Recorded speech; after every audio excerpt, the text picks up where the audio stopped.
I never believed in fate. I believed in bad decisions, bad timing, and random accidents, but not fate.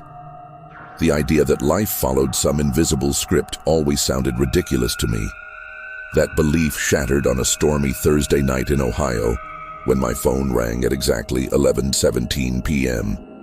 The caller ID showed unknown number. When I answered, a calm woman's voice said, "911, what is your emergency?" Confused, I told her she had the wrong number. She replied, "No, you called us." Before I could ask another question, the call ended.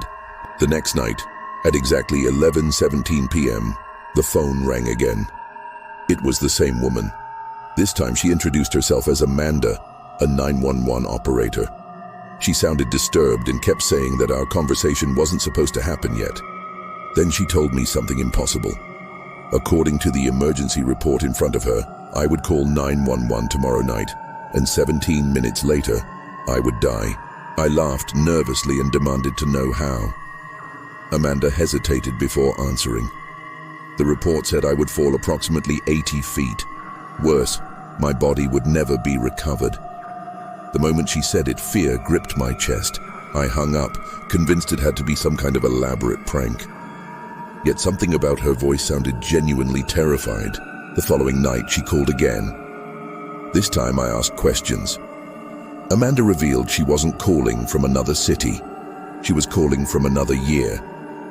According to her, she was speaking from 2032, 6 years in the future. I told her that was impossible, but she proved she knew details about my apartment that nobody else could know. Then she warned me to leave my apartment because every version of the future report showed me spending my final 24 hours there. I immediately fled Ohio and checked into a roadside motel in another state. I thought distance would save me, but the next night, at exactly 11:17 p.m., my phone rang again. Amanda sounded alarmed. The report had changed. It now showed me dying at the motel instead. The cause was still listed as a fall. Somehow, no matter where I went, the future adjusted itself to keep the same outcome. During our conversation, Amanda asked if I had noticed anyone watching me. I remembered seeing a tall man wearing a dark raincoat at a gas station and later outside the motel. Amanda searched through the reports and found something horrifying. The same mysterious man appeared in every version of my death. No matter how reality changed, he was always nearby before the fall.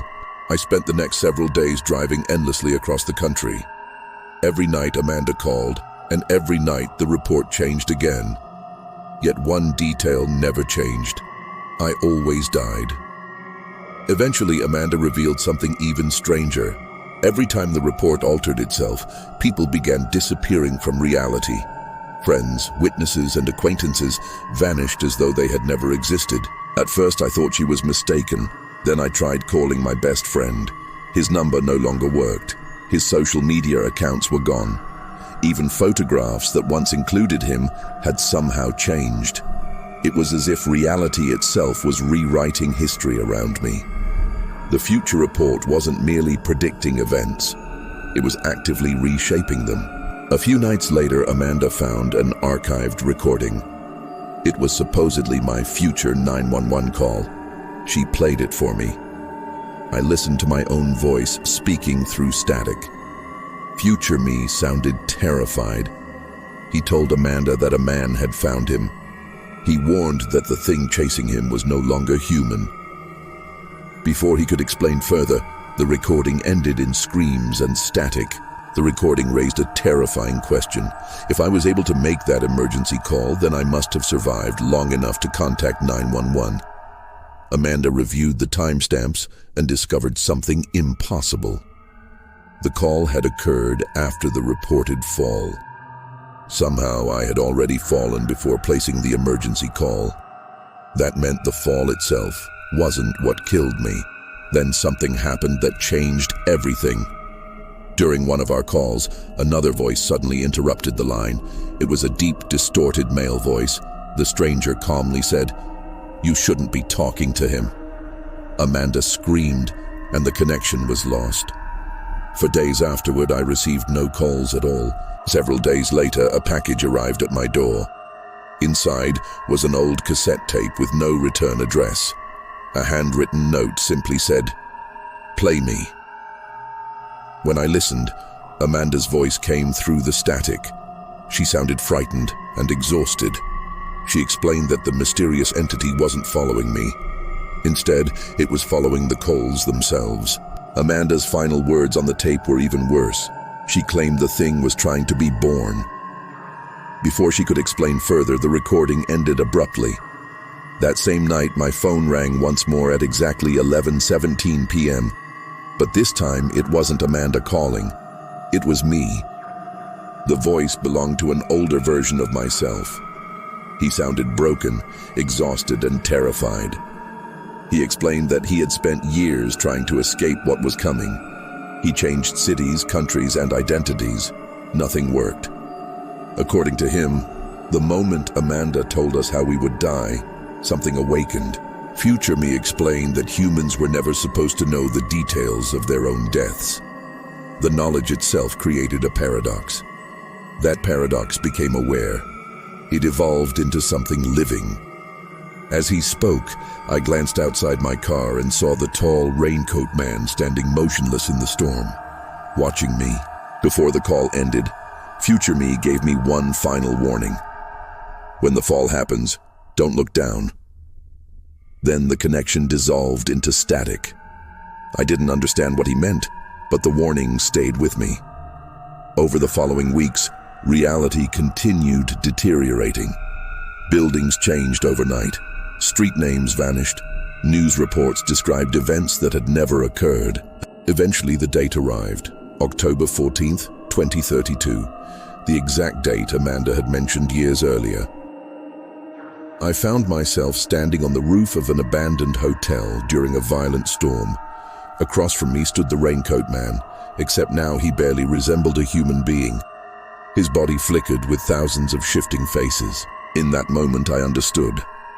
Every altered report, every erased memory, every vanished person had fed this creature. It survived by consuming possibilities and rewriting reality.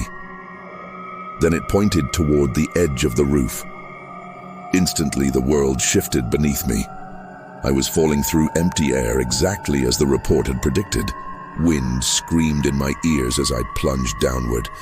Then I remembered future me's warning. Instead of looking down, I looked up. I stared directly at the creature. For the first time, I saw its true form. It wasn't a demon, monster, or ghost. It was the future itself. An impossible future forcing its way into existence through the knowledge of my death. The instant I understood, time froze, the rain stopped, the fall stopped, everything became perfectly still. Then my phone rang one final time. Amanda was on the line. She said she had finally figured everything out. I told her I had too. The report had never been predicting my death. It had been predicting the creature's birth. The entity screamed. Reality shattered around us like glass. Then, everything went dark. The next morning, I was found unconscious beside the abandoned hotel. I had no injuries and no memory of how I got there. Investigators discovered that the roof access door had been permanently sealed for decades. There was no evidence that anyone had ever been up there.